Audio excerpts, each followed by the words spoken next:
Сегодня знаменательный день. Мы подходим к Панаме. И сейчас будем проходить шлюзы Панамского канала. Все эти сухогрузы и танкеры стоят на рейде и ждут свою очередь. Все работает строго по расписанию. Наш лайнер будет проходить новые шлюзы. Движение там одностороннее. В старых шлюзах движение двухстороннее.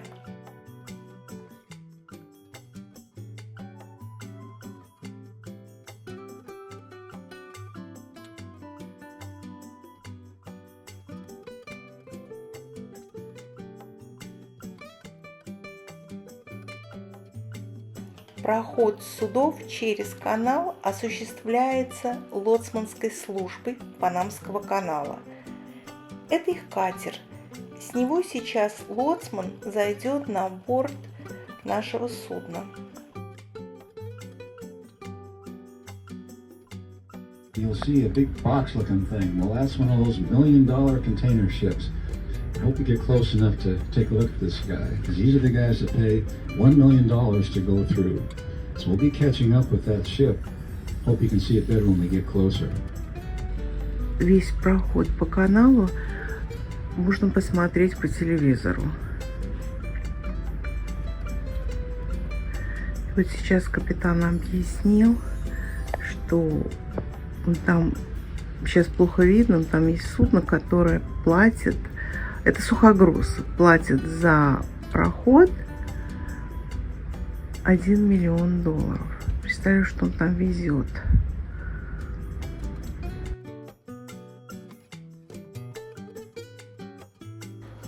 Верхняя палуба заполнена людьми. Все хотят посмотреть это необыкновенное шоу. Мы сейчас будем проходить под мостом Столетия. Он соединяет Южную и Северную Америки. После открытия в 2004 году он стал вторым постоянным мостом через канал. Его длина 1 километр 52 метра.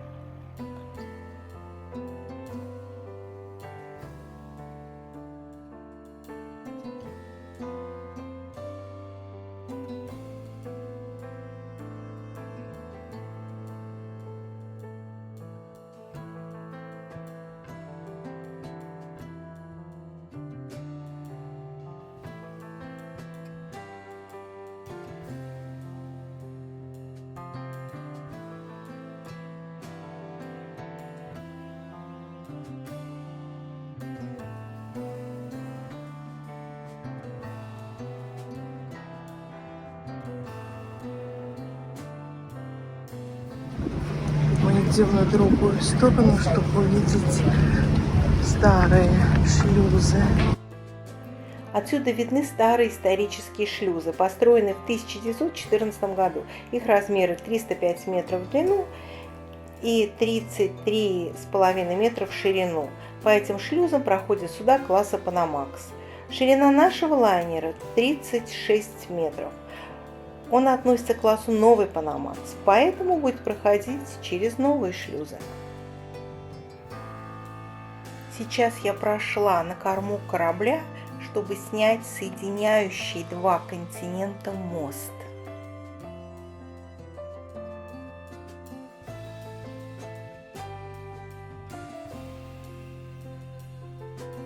Я специально спустилась на 7-ю палубу носовой части лайнера. Здесь относительно не так много людей, и есть возможность получше рассмотреть принцип работы шлюзов. Один катер ведет лайнер спереди, другой сзади. Это нужно для того, чтобы судно шло в правильном направлении и не меняло его во время пути.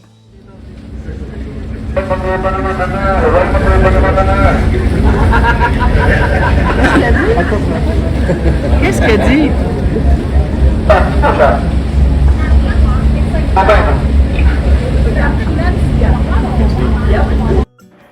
Панамский канал – это одно из величайших сооружений в истории человечества.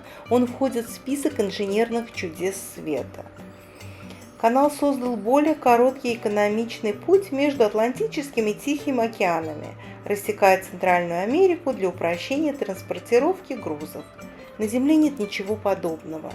Благодаря Панамскому каналу не надо огибать Южную Америку и потратить 3 недели на прохождение 12 тысяч километров. Также он сократил путь от Нью-Йорка до Сан-Франциско на 13 тысяч километров. Панама занимает причудливый изогнутый перешеек, который соединяет Центральную Америку с Южной и одновременно узкой полоской земли в 48 километров отделяет Атлантический океан от Тихого. Поэтому возникла идея еще у испанских конкистадоров прорыть через перешеек судоходный канал. Но в XVI веке они технически к этому не были готовы. И только в XIX веке идея канала через Панамский перешеек превратилась в инженерный проект, предложенный Великой Колумбией, так как Панама входила в ее состав, французами. Франция на тот момент успешно укоротила дорогу из Европы на восток, построив Суэцкий канал. И французы решили построить канал между американскими континентами. Колумбия была не против стать главной транзитной точкой трансокеанской торговли, и французская компания получила эксклюзивное разрешение на строительство канала. В 1881 году проект возглавил инженер, который руководил строительством Суэцкого канала, Фердинанд де Лесепс. Он решил прорыть канал на уровне моря, а горный хребет взорвать с помощью динамита. Лесепс не учел, что Панама – это не ровная пустыня, как Египет, а горный хребет и непроходимые джунгли, где обитали ядовитые змеи, пауки и другие насекомые. Большими проблемами стали желтая лихорадка и малярия, и другие тропические болезни, унесшие жизни тысячи рабочих. А из-за оползней в дождливый сезон все работы сводились к нулю. К 1889 году погибло более 22 тысяч человек. Работ было сделано меньше половины. Строительство потерпело крах из-за неправильного проекта, коррупции, плохой организации работ и болезней. В 1903 году американское правительство обратилось к колумбийскому с предложением продолжить строительство, но Колумбия отказала США. А 3 ноября 1903 года Панама объявила независимость. Колумбия пыталась возмутиться, но между колумбийскими силами и панамскими сепаратистами оказался американский флот, что помешало колумбийской армии войти в Панаму. Это я очень коротко рассказала, на самом деле за этим стоит длинная история с интересными фактами, где было много политики и интриг. В феврале 1904 года США получают бессрочный контроль над зоной Панамского канала и продолжают строительство, начатое французами, но учась на их ошибках. Они начали с подготовительных работ, модернизировали железную дорогу, построили поселки для рабочих, изобрели новую технику, проложили канализацию, построили клубы, бильярдные и читальные залы. Но самое главное, они начали борьбу с комарами.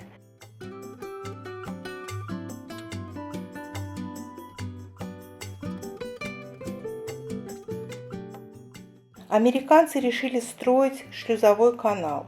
4 плотины перекрыли русло реки Чагрос, и вода заполнила долину, создав озеро Гатун. По нему суда должны проходить большую часть транзита через Панамский перешеек на высоте 26 метров над уровнем моря. Чтобы поднять корабль на такую высоту, были построены 6 огромных шлюзов, 6 ступеней, 3 вверх и 3 вниз. Это было одним из величайших инженерных сооружений, когда-либо возведенных на тот момент. Американский проект был закончен за 10 лет. 7 января 1914 года первое судно совершило первый переход через Панамский канал. На этот проект США потратили почти $500 миллионов. Наш лайнер заходит в первую шлюзовую камеру. Над каналом парят черные птицы с раздвоенными хвостами. Это фрегаты. В 1977 году президент Соединенных Штатов Джимми Картер под давлением ООН и Панамы подписал соглашение с главнокомандующим Национальной гвардии Панамы Омаром Торихосом, согласно которому с 1 января 2000 года Панама получила полный контроль над Панамским каналом. На этот уровень поднимается вода.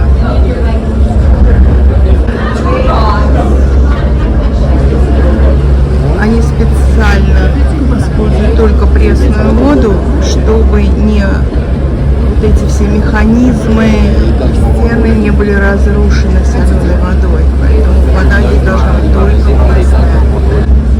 Мы зашли в первую камеру. Сейчас закроется шлюз и заполнится эта камера пресной водой.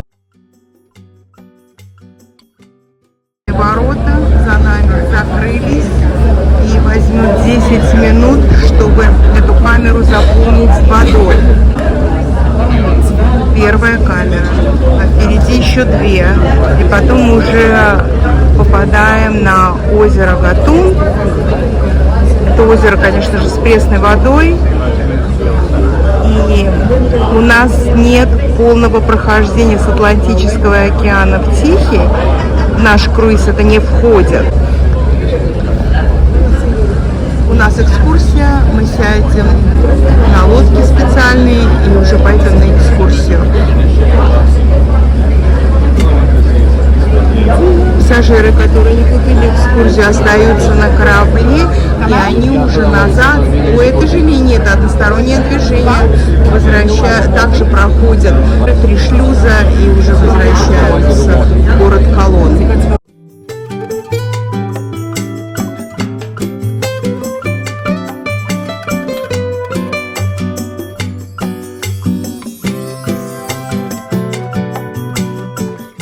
Отсюда видно, как закрываются ворота шлюза. На это уходит от 3 до 4 минут.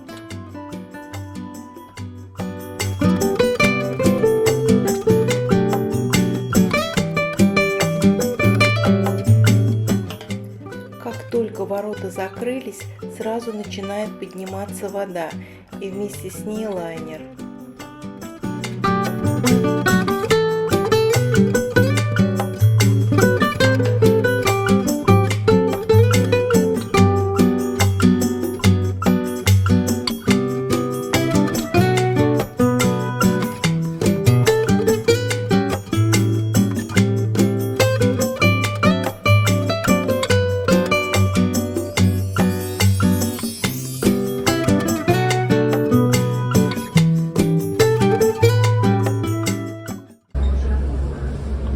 Вода поднимается, в принципе, очень быстро.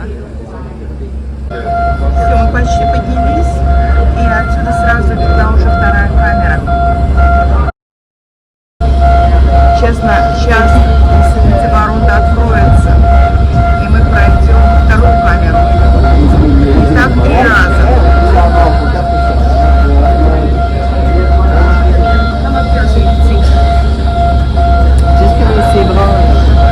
Вот такие мощные ворота, почти открыты.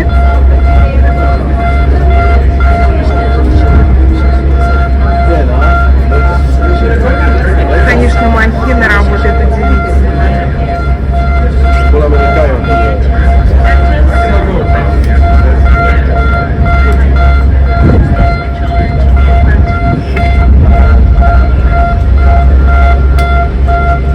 Стены бетонные вдоль всего канала. Все, проход открыт. И мы сейчас заходим во вторую камеру.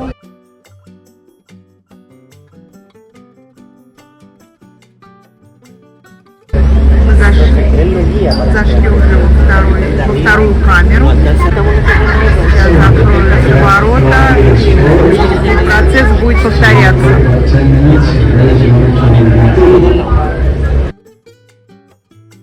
Здесь виден уровень, на какой уровень поднимется вода.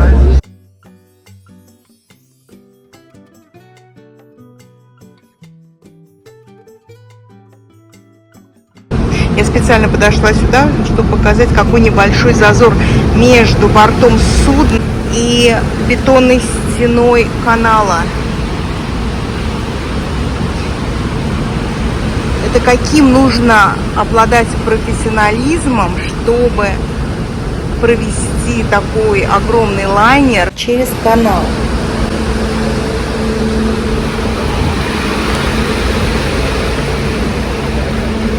Видно, как вода поднимается, заполняет камеру.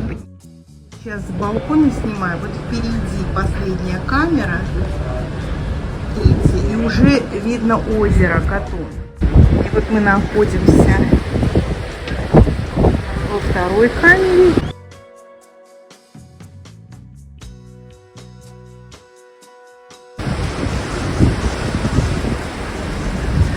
И вот здесь такие огромные резервуары.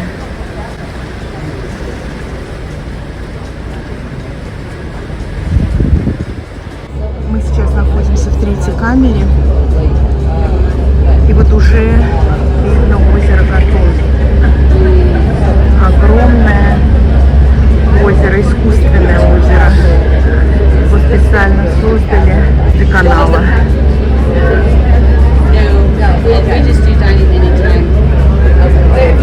Система такая. Корабль поднимается на уровень этого озера, проходит по озеру из Атлантического океана к Тихому, но он должен опуститься. Сейчас мы поднимаемся, а с этой стороны 3 шлюза и с другой стороны озера тоже 3 шлюза, которые опускают корабли на уровень Тихого океана.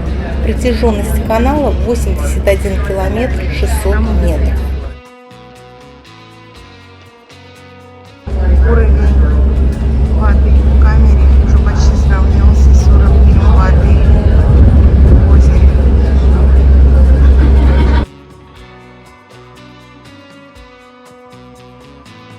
Все, уровень воды достигнут. У нас корабль поднят на 26 метров.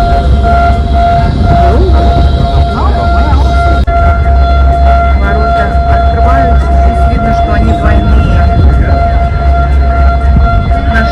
Наш лайнер поднят на уровень озера. И путь на озеро у нас будет открыт.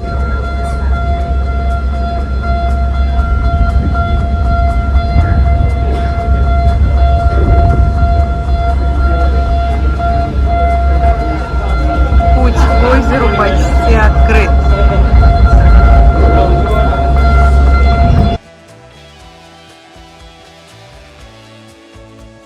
С левой стороны видна смотровая площадка, куда мы поднимемся во время нашей экскурсии.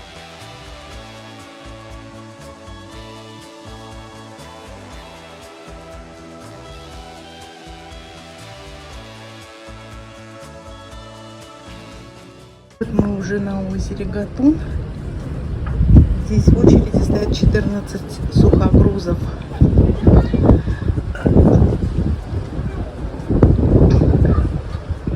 По идее, корабли проходят по озеру и выходят с Атлантического в Тихий океан.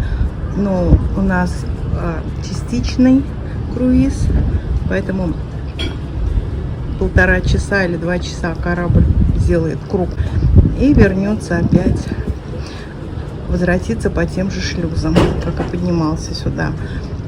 Так как у нас экскурсия, то мы поедем на тендере. И вот подплывают вот эти тендеры.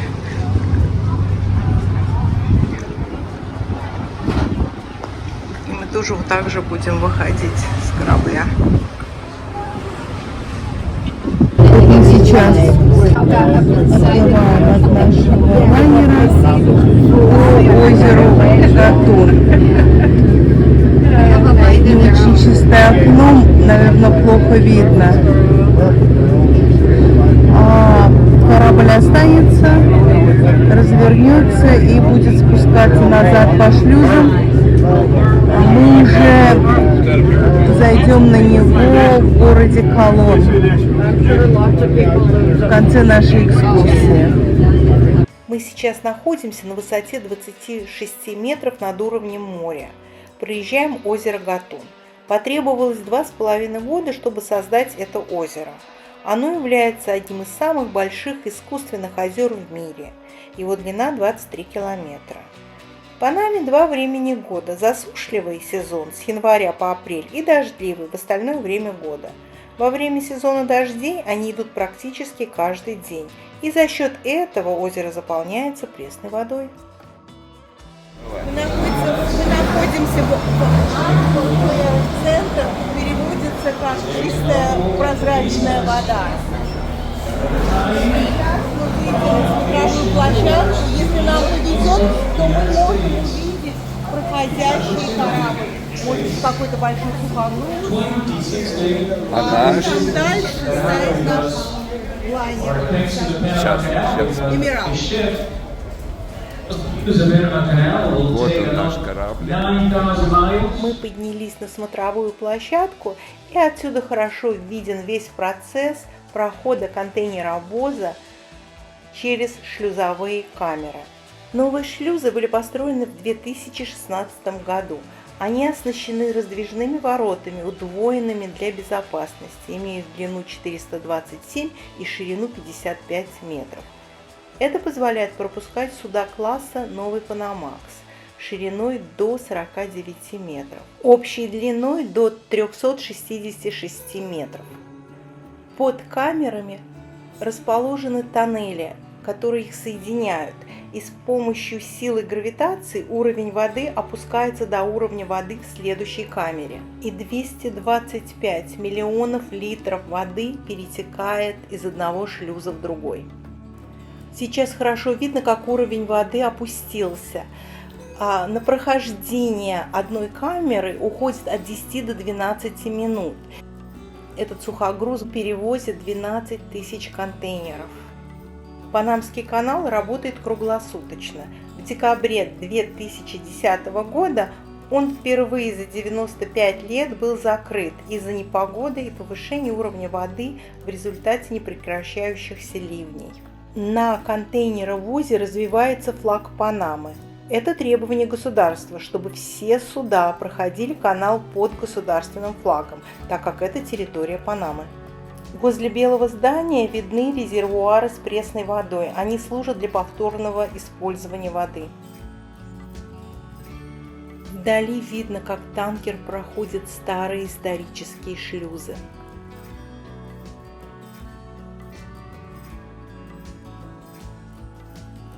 А это судно идет в противоположном направлении. Там же движение двухстороннее.